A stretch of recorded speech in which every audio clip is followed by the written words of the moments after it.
Licencia y matrícula, señor. Mantenga las manos en el volante, por favor. Claro, agente. Aquí tiene. ¿Puedo saber la razón de la parada? No creo haber estado zigzagueando, solo iba con cuidado. Ha sido un turno largo. Estaba yendo un poco bajo el límite también. Puede ser peligroso. Un cirujano dice. Sale de... El air fresco odno de Northwood solia traer consigo el aroma a humo de lina, y hojas humidas, una sino reconfortan del cambio de estación. Pero la noche del 23 de octubre, trae algo más. El eco escalofriante de un poder descontrolado. Era un poder ejercido por el oficial Matthew Miller, un novato con apenas 18 meses en la policía, pero que acumulaba 11 quejas formales en su contra. 11. Contra un hombre que había dedicado su vida sana a salvar vidas. El Dr. Elias James, un reconocido cirujano, un pilar de su comunidad, es evio, sin previo aviso, reducido a un sospechoso en su propia calle. Sus credentials, sus logros, su humanidad misma, fueron descartados con un gesto de la mano, y una frase escalofriante informal. Antes de continuar, ¿desde dónde nos vías? Cuéntanoslo en los comentarios. YSI crees en exige responsabilidades al poder. Suscribe y en nuestra comunidad. Era un poco más a las 11 de la noche cuando el Dr. James conducía su Mercedes-Benz clase es negro obsidiana por las tranquilas calles arboladas del prestigioso barrio de Elmwood Heights en Northwood. Las luces de la ciudad, habitualmente un tapiz vibrante, se veían atenuadas por la niebla baja que legaba del río, otorgando al paisaje familiar una cualidad casi etérea. Dentro de la cabina, las suaves y melancólicas notas de Neema de John Coltrane lenaban el air, un balsamo después de un agitado turno de 14 horas. El Dr. James, chief de oncología quirúrgica del Hospital General de Northwood, finalmente regresaba a casa. Acababa de completar un procedimiento complejo que le salvó la vida, de esos que exigen toda su habilidad y concentración. El agotamiento era profundo, pero también lo era la silenciosa satisfacción del trabajo bien hecho. El Dr. Elias James no era un médico cualquiera. Era una eminencia en su campo, un hombre cuyas manos habían obrado milagros. Ciertamente había traspasado los límites de la ciencia médica. Nacido y criado en un modesto barrio al sur de Northwood, había desafiado todas las expectativas estadísticas. Obtuvo una beca completa para la Universidad de Harvard, graduando summa cum laude con un título en bioquímica, antes de matricularse en la Facultad de Medicina de Johns Hopkins. Su residencia en la Clínica Mayo fue legendaria, marcada por una investigación pionera en la detección temprana del cáncer. Había publicado docenas de artículos revisados por pares, impartido conferencias en congresos internacionales y recibido numerosos galardones, incluido el prestigioso Premio Humanitario Northwood tan solo 2 años antes. Había decidido regresar a su ciudad natal Northwood para retribuir la comunidad que lo había nutrido, alcanzando la cima de su perfección gracias a su intelecto puro, su dedicación inquebrantable y su incansable trabajo duro. El Dr. James no había recibido su puesto, se lo había ganado, meticuloso y honorablemente, durante décadas de servicio. Su hogar en Elmwood Heights, una majestuosa casa victoriana que había restaurado con esmero, no era solo una casa, sino un testimonio de su trayectoria, una silenciosa declaración de su éxito. El oficial Matthew Miller, en cambio, tuvo una trayectoria significativamente distinta.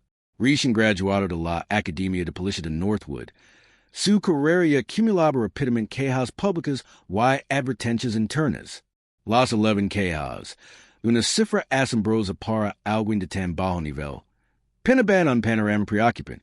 Su expediente, posteriormente revelado durante el proceso civil, detalaba un patrón perceptible de comportamiento agresivo, insensibilidad racial y un marcado desprecio por los protocolos establecidos. Apenas 6 meses después de asumir el cargo, Miller había sido citado por uso excesivo de la fuerza durante una pequeña parada de tráfico en Maple Avenue. El incidente involucró a una anciana, detenida por una luz trasera rota. Quien fue sacada a la fuerza de su vehículo tras manipular torment su matricula. Testigos informaron que Miller gritó, Salga del coche, señora, antes de ver la puerta untiran, guidarla la calle, haciendo perder el equilibrio. La revisión interna. Si bien reconoció falta de criterio, concluyó con una simple reprimenda verbal. 3 meses después, Sergio otra denuncia. Miller había detenido a un grupo de adolescentes negros que jugaban al baloncesto en un parque público, acusándolos de meredir con la intención de causar disturbios. A pesar de que el parque estaba abierto while los adolescentes simplemente disfrutaban de un partido, Miller los detuvo durante más de una hora, exigiéndolos que se identificaran y realizando lo que la denuncia describió como un registro injustificado y invasivo.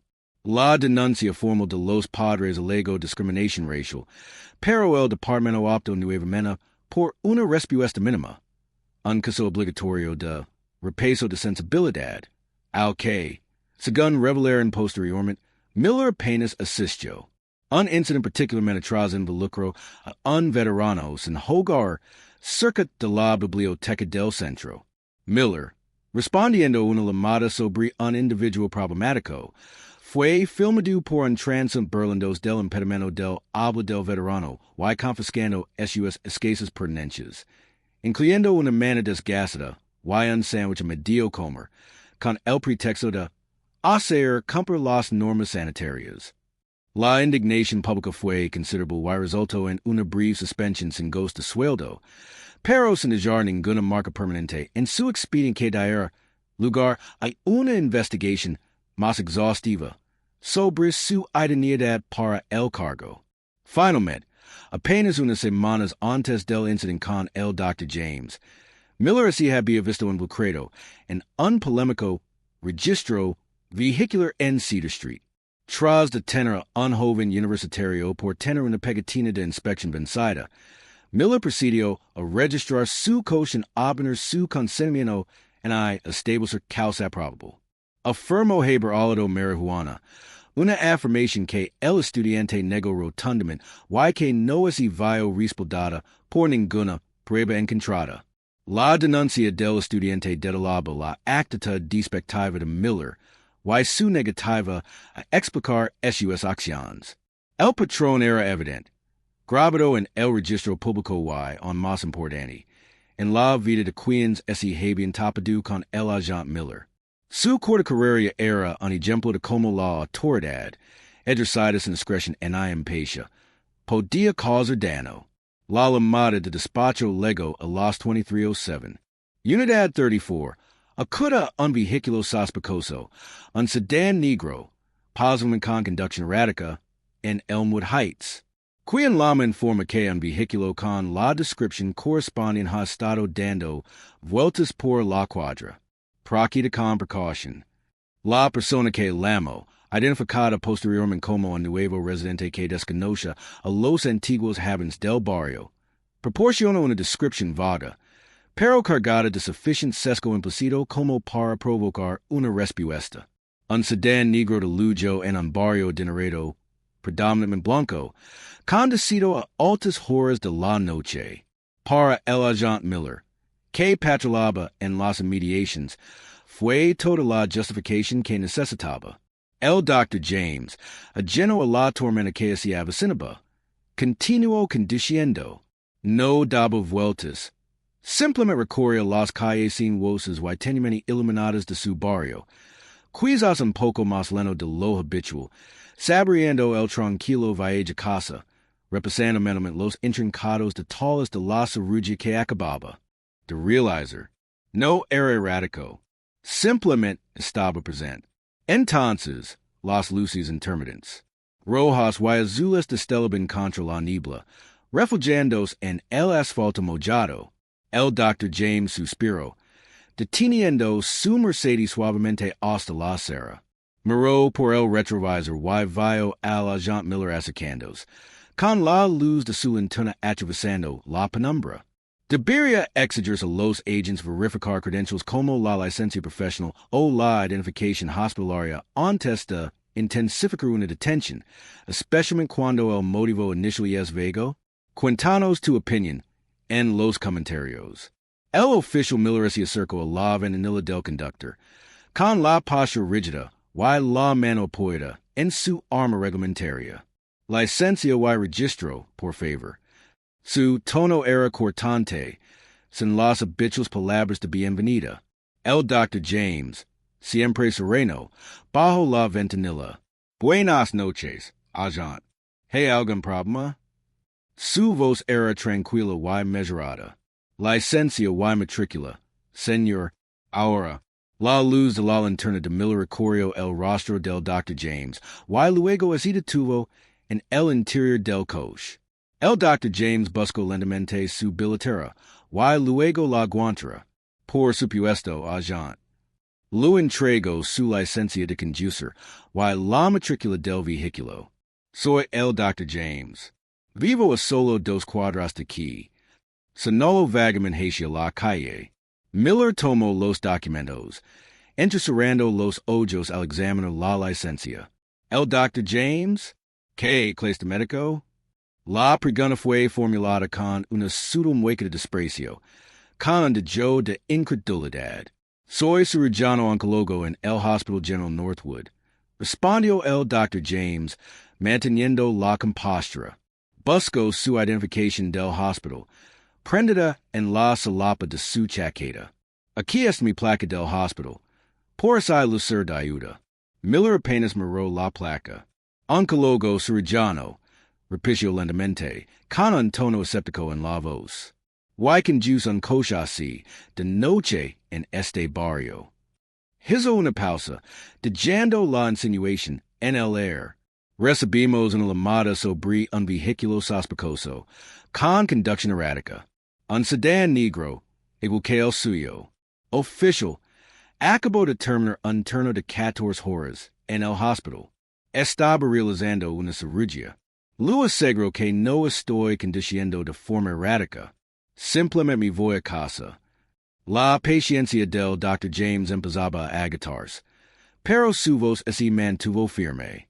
Cualquiera puede falsificar eso, así burló Miller, señalando con la mano la identificación del hospital clandestino. Y mucha gente conduce estos coches, sin ser dueños de ellos, sobre todo de noche.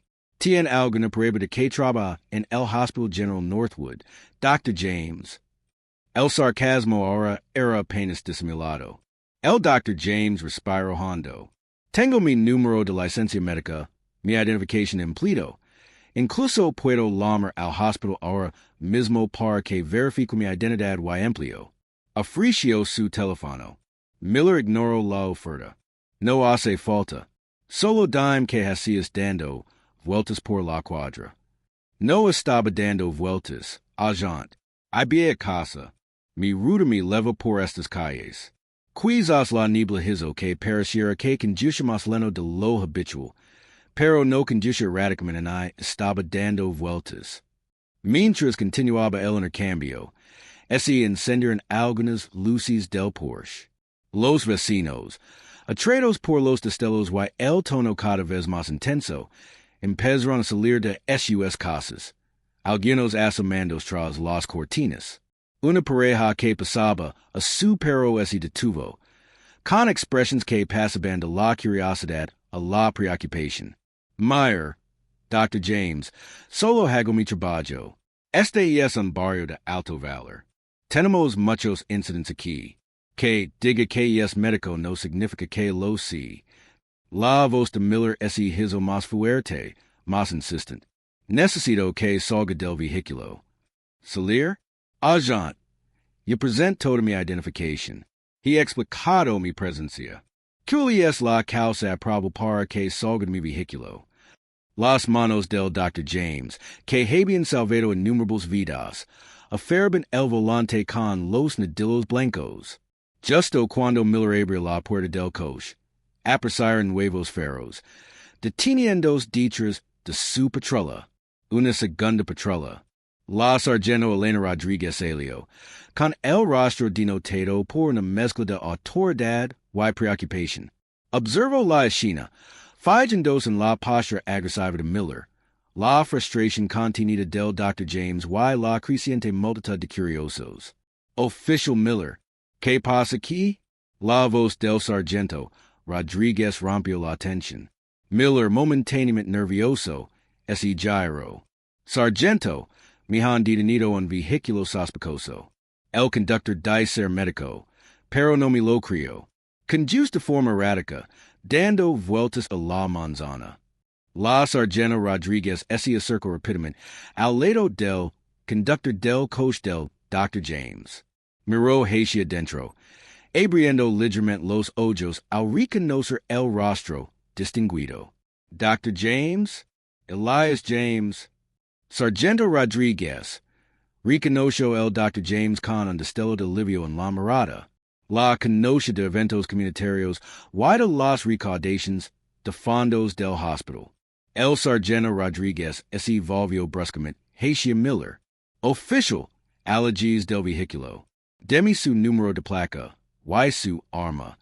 La orden fue inmediata, inequívoca. El air crepitó con el repentino cambio de poder. Miller, atenido, obedeció lentamente, con el rostro desencajado de incredulidad y resentimiento. La resolución fue rápida, al menos para el Dr. James. La sargento Rodríguez se disculpó de inmediato con el Dr. James, profuso y sinceramente, reconociendo el flagrante error de juicio.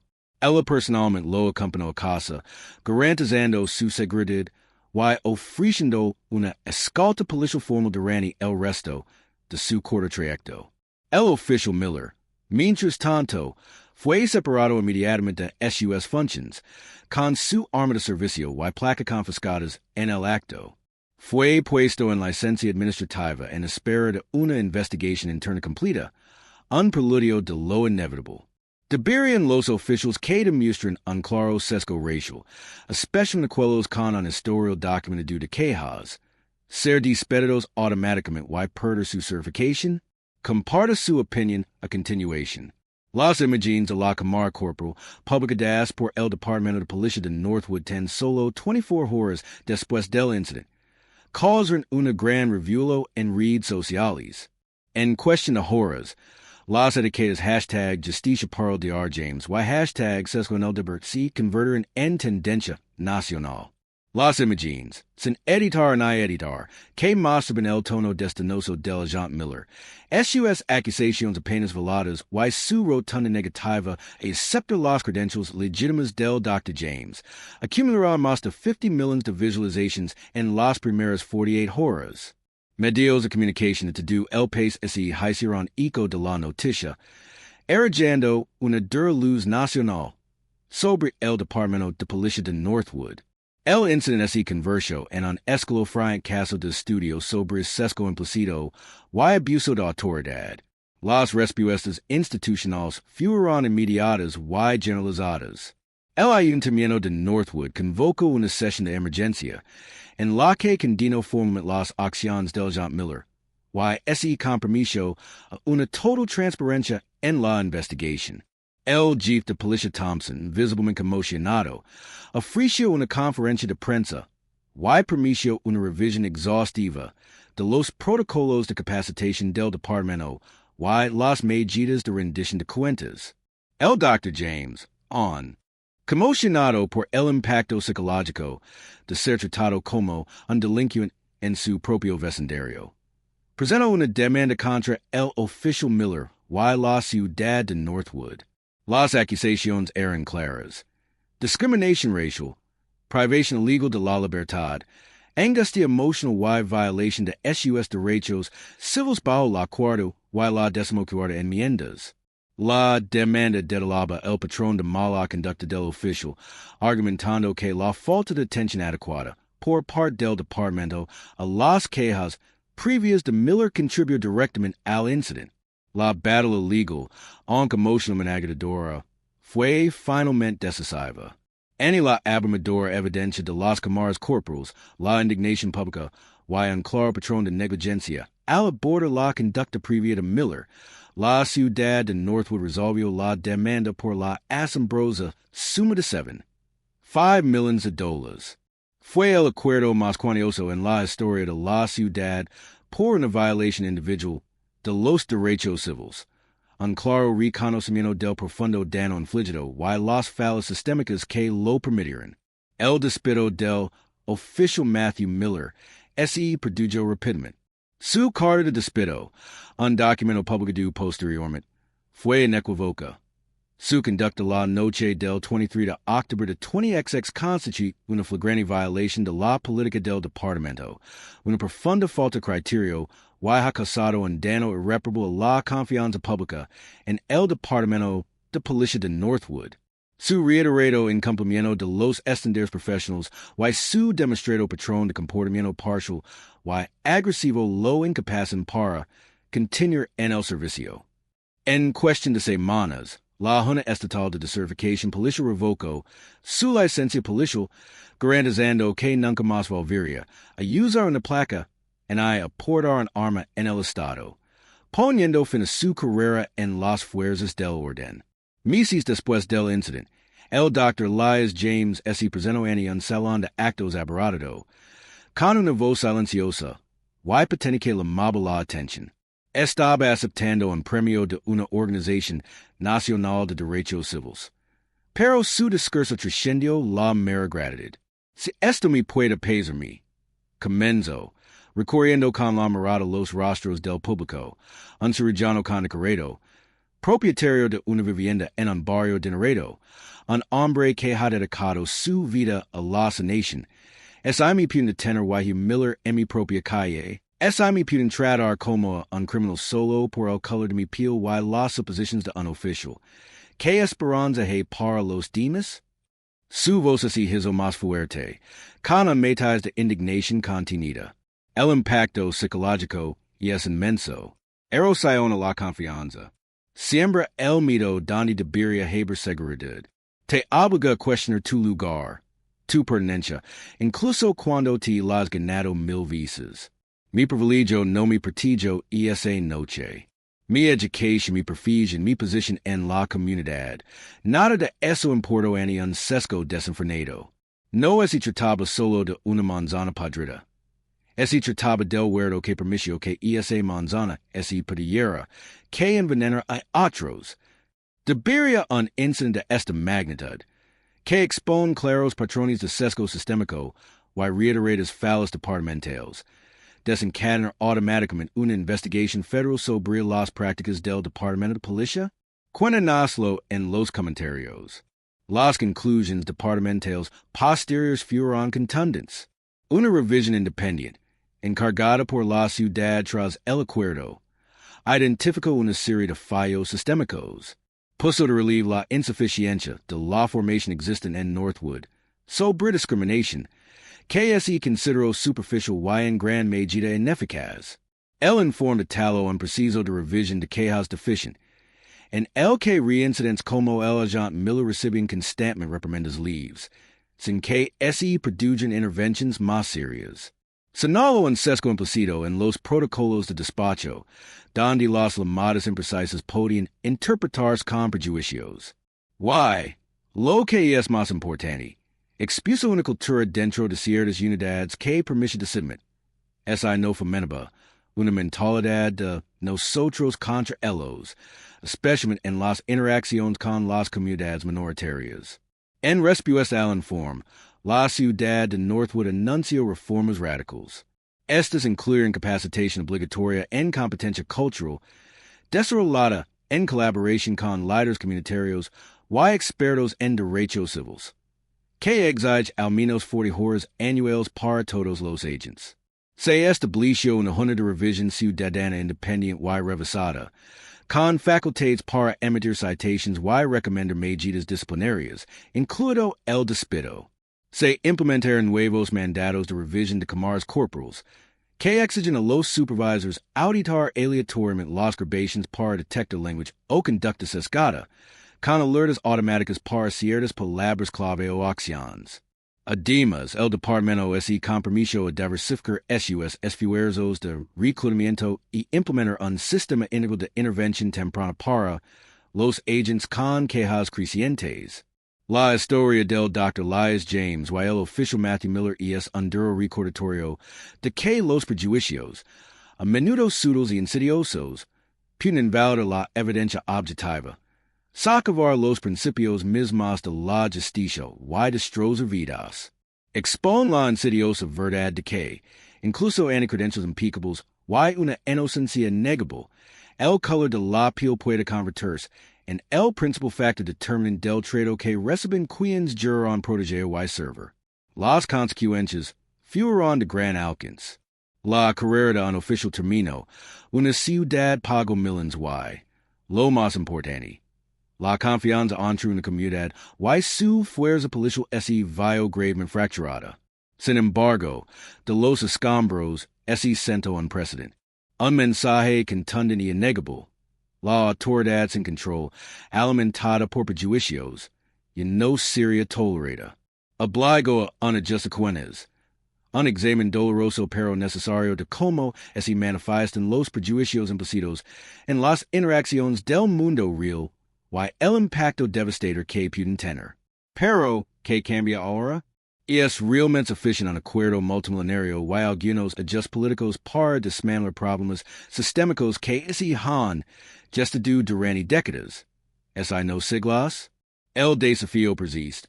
¿Cómo garantizamos que las reformas anunciadas no son solo performativas, sino que estén profundamente arraigadas, creando una cultura donde la justicia no tenga en cuenta la raza, y la rendición de cuentas no sea solo una promesa, sino una práctica constante?